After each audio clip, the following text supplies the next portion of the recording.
साल 2020 बीत गया। साल आते जाएंगे और गुजरते जाएंगे, लेकिन 2020 हमेशा याद रह जाएगा। मानव जाति के लिए यह एक चैलेंज भरा साल था। कोविड ने हमारी जीवन शैली ही बदल दी। इंसान अपनों के पास जाने से डरने लगे। इस वैश्विक महामारी ने हमें बहुत बड़ा सबक सिखा दिया। पूरी विश्व की अर्थव्यवस्था चरमरा गई। इस महामारी से लड़ाई अब भी जारी है। कोविड का एक नया रूप फिर से सामने आ गया है। दूसरी तरफ विश्व के बहुत से देश कोविड का टीका इजाद करने की भी बात कर रहे हैं। आम जन में आज भी इस बीमारी को लेकर बहुत सी भ्रांतियां हैं। इस भ्रांतियों और शंकाओं पर बात करने के लिए आज हमारे साथ हैं डॉक्टर सहगल। डॉक्टर सहगल, आपका बहुत बहुत स्वागत है उद्योग टीवी में। Thank you so much. Doctor Sehgal और उनकी टीम एक सबल योद्धा बनकर कोरोना काल में दिल्ली की जनता के साथ रहे इस महामारी की लड़ाई में। खुद ये 2 बार कोरोना से एक्सपोज भी हुए, लेकिन हौसला कम नहीं हुआ। आज हम डॉक्टर सहगल से टीका और कोरोना पर बात करेंगे। जैसा कि हम सभी जानते हैं कि कोविड का टीका आ गया है। ऐसे में बहुत से देश जनता तक टीका पहुंचाने का युद्ध स्तर पर काम कर रहे हैं। इसी बीच कोरोना का नया रूप सामने आ गया है। सामान्य रूप से एक टीके का इजाद, परीक्षण और मानवीय ट्रायल होने में 2 से 3 साल का वक्त तो लगता ही है। टीके को लेकर कहीं हम जल्दबाजी तो नहीं कर रहे हैं? मेरा मानना है कि जल्दी है, हमें ज़रूरत है। इस समय की ज़रूरत की वजह से शायद थोड़ी सी जल्दी मचाई गई। और दूसरी बात एक मेरे ख्याल कॉमन सेंस की बात है, एक जनरल नॉलेज की बात है कि आज से कुछ साल पहले, कुछ 100 साल पहले, कुछ ज़माना पहले जो स्पीड इस दुनिया में थी, अब हमारी टेक्नोलॉजी हमें बहुत आगे ले आई है। हर चीज़ की स्पीड, टेक्नोलॉजी, फैसिलिटीज़ हमारे पास बेटर है। तो डेफिनेटली इसकी रिसर्च भी हम लोग तेज़ी से कर पाए हैं। तो इसमें मैं ये क्यों मानूं कि कोई भी पूरी दुनिया भर के लिए वैक्सीन अगर बनाई जा रही है और बड़ी सारी कंपनी बना रही हैं, तो वो कोई लापरवाही करेंगी या कोई ऐसे शॉर्टकट्स जो नहीं होने चाहिए या जो प्रिकॉशंस जो लेने हैं पर नहीं लिए। तो मेरा तो पूरा विश्वास है कि इस विषय में जो काम इस पे हो रहा है वो ज़रूर सुथरा, सच्चा और सबके भले के लिए ही हो रहा है। मतलब आप मान रहे हैं कि जल्दबाजी में नहीं, बल्कि सरकार को फिक्र है कि बीमारी तेजी से नहीं फैले, इसलिए सभी परीक्षण के बाद ही टीके की अनुमति दी है। मेरा मानना है क्योंकि मनुष्य एक बहुत बुद्धिमान जीव है। वो किसी भी चीज़ को सबके सब बहुत आसानी से मान ले, ऐसा हम नहीं देखते हैं।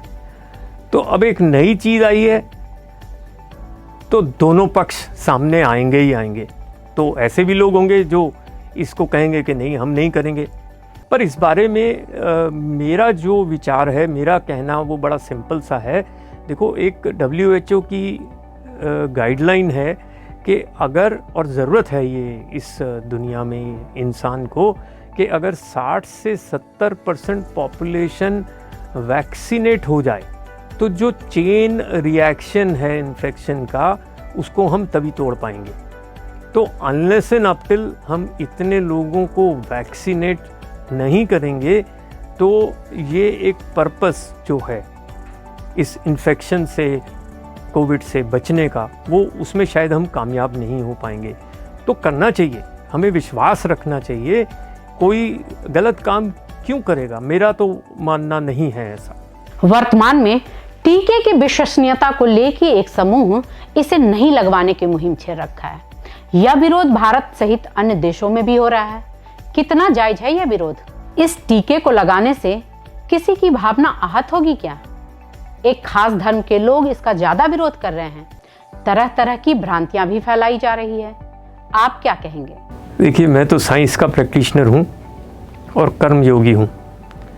कर्म में विश्वास रखता हूँ। धर्म तो मेरा मानना है कि बहुत इंडिविजुअल और पर्सनल होता है। तो कर्म के हिसाब से, ये साइंस के हिसाब से, ये रिसर्च और स्टडीज़ ने हमें बताया है कि ये टीका सही ढंग से बना होगा। इसकी ट्रायल्स जो अभी तक हुई हैं वो अच्छे ही रिजल्ट्स बता रहा है, सक्सेसफुल रिजल्ट्स बता रहा है। तो और 65 से 70% पॉपुलेशन को वैक्सीनेट होना चाहिए, और मैं भी यही चाहूँगा और यही सलाह दूंगा, मेरा ये मानना है। सरकार कह रही है कि सबको टीका लगाने की जरूरत नहीं है।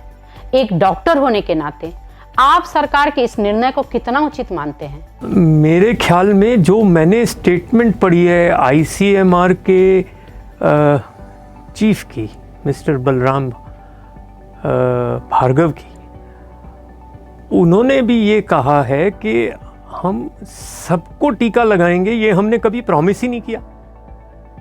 जैसे मैंने पहले बताया आपको कि अगर 65 to 70% पॉपुलेशन को हम टीका लगा के, और ये एक चेन को, इस साइकिल को अगर हम तोड़ सकते हैं तो हमारा मकसद पूरा हो जाएगा।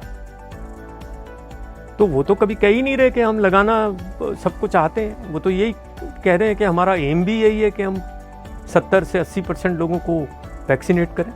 मतलब इस निर्णय को आप सही मानते हैं, लेकिन 30% लोग जो रह गए हैं वो कैसे साबित होगा कि उनको कोरोना नहीं होगा और उनसे लोगों को नहीं फैलेगा? साइंटिफिकली प्रूवन एक डिसीजन है। देखिए, अगर 10 लोग हैं और 10 में से 7 ऐसे हैं जिनको इन्फेक्शन हो ही नहीं सकता है, तो जो बाकी 3 या 2.5 या 2 जो रह जाएंगे उसमें इन्फेक्शन हो और वो फैलाएं और वो नुकसान कोई बड़े लेवल का करे, ऐसा मेरा मानना है कि जो ये स्टडीज़ ने दिखाया है वो सही दिखाया है। वो शायद नुकसान नहीं कर पाएंगे, और ये अपनी या तो फिर वही है कि एक एंडेमिक बन के रह जाएगा और समय के साथ साथ हमारी इम्यूनिटी बढ़ती चली जाएगी और नुकसान इससे कम होने लगेगा, और एक आम जैसी बीमारी है ये वो बन के रह जाएगा। मैं आपकी बातों से सहमत हूँ, लेकिन इस बात का निर्धारण कैसे होगा कि टीका किसे दिया जाए और किसे नहीं? ये भी गाइडलाइंस हैं। मेरे ख्याल सरकार ने बड़े अच्छे से इसकी प्लानिंग भी कर ली है कि वो लोग जो ज़्यादा सबसे आगे फ्रंट में हैं, जिनको डर सबसे ज़्यादा है इस इन्फेक्शन का, जैसे कि हेल्थ केयर वर्कर्स या army personnels, police personnels, municipal corporation के वर्कर्स, या वल्नरेबल पॉपुलेशन। वल्नरेबल पॉपुलेशन का मतलब है जो 50 से ऊपर हैं या 50 से नीचे हैं लेकिन उनको कोमॉर्बिडिटीज़ जिनको हम कहते हैं, जैसे मैंने पहले बताया, डायबिटीज़, ब्लड प्रेशर, हार्ट की बीमारी, किडनी की बीमारी, लंग की बीमारी, ऐसे लोगों को पहले लिया जाएगा। और जो बाकी लोग जिनको खतरा कम है, डर कम है और जिनको नुकसान कम होता है इस इन्फेक्शन का, वो उनका नंबर बाद में आएगा। आम लोगों में ऐसी धारणा है कि जिसे एक बार कोविड हो गया उसे दोबारा कोविड नहीं होगा। इसमें कितनी सच्चाई है? देखो, संसार में आज तक, अगर मेरी फिगर्स गलत नहीं हैं जो मैंने पढ़ा अभी 2-4 दिन पहले ही, अभी तक 55 केसेस ऐसे हैं जो पकड़े जा चुके हैं जिनको दूसरी बारी डॉक्यूमेंट कर चुके हैं वो कि एक बार होने के बाद दोबारा भी इन्फेक्शन हुआ। इसका मतलब पॉसिबिलिटी तो है, और अगर ये हो रहा है तो मेरा मानना है ये तभी होता है कि आपको इन्फेक्शन हुआ लेकिन शायद इतनी एंटीबॉडीज़ आपको बनी नहीं और आपको दोबारा इन्फेक्शन हो गया और आप उससे प्रोटेक्टेड नहीं थे, या वो आपको इन्फेक्शन हुआ और शायद 3 महीने, 4 महीने, 5 महीने में जैसे उसकी एंटीबॉडी लेवल कम हो गई तो संभावित है कि वो दोबारा भी इन्फेक्शन हो जाए। अब ये डिटेल तो रिसर्च के बाद ही समझ में आएगी, लेकिन ये दोबारा इन्फेक्शन हो सकता है। हमें कोविड-19 का इन्फेक्शन के बाद भी मेरा मानना है, और जो गाइडलाइंस हैं वो ये कहती हैं कि आप अपना ध्यान रखें, सारे प्रिकॉशंस रखें। कोविड मुख्य रूप से शरीर के किस अंग को नुकसान पहुंचाता है? पहले कहा जाता रहा है कि ये लंग्स को डैमेज करता है, अब कहा जा रहा है कि ये हार्ट को प्रभावित करता है। आखिर सच्चाई क्या है? देखिए, जैसे जैसे इस इन्फेक्शन के बारे में हम पिछले 9 महीनों में और ज़्यादा जानते जा रहे हैं, जो आप सही कह रहे हैं कि पहला इम्प्रेशन जो हमारा था और जो देखने में मिला वो ये था कि ये लंग्स में सबसे ज़्यादा जो है नुकसान करता है, लंग्स में आसानी से घुसता है और एक एस इनहिबिटर्स होते हैं और एस रिसेप्टर्स होते हैं, उनके द्वारा ये लंग्स में घुसता है।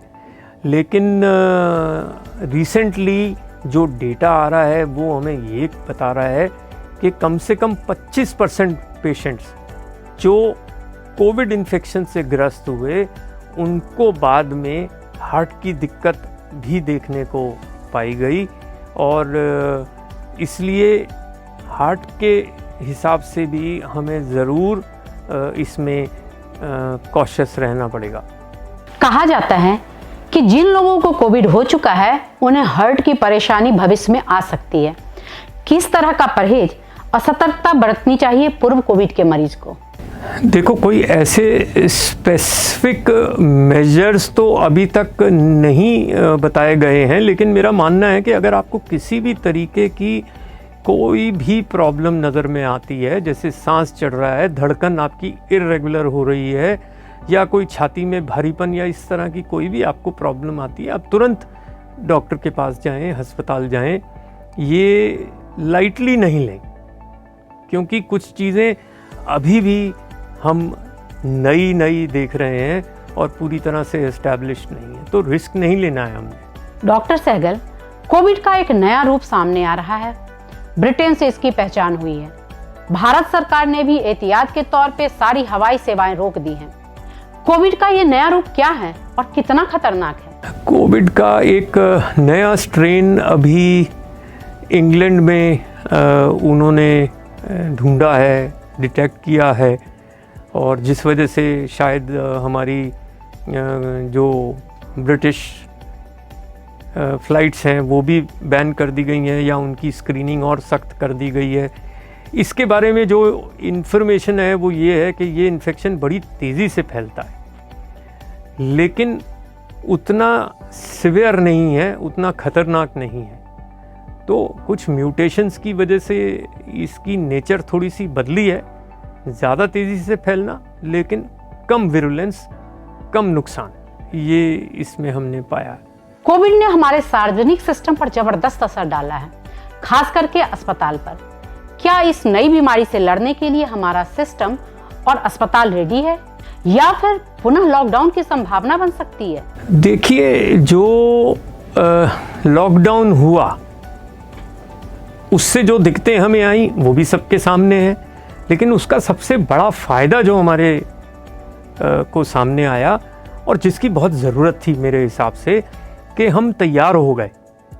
इस बीमारी को हमने ज़्यादा समझ लिया, हमारी मेडिकल सर्विसेज और ट्रीटमेंट प्रोटोकॉल्स तैयार हो गए और बहुत कुछ नुकसान से अपने आप को बचा पाए, ये मेरा मानना है। तो अगर अब दोबारा इन्फेक्शन आएगा तो भी वो इन्फेक्शन तो उसी प्रकार का है, उसकी ट्रीटमेंट में मुझे नहीं लगता कुछ खास बदलेगा।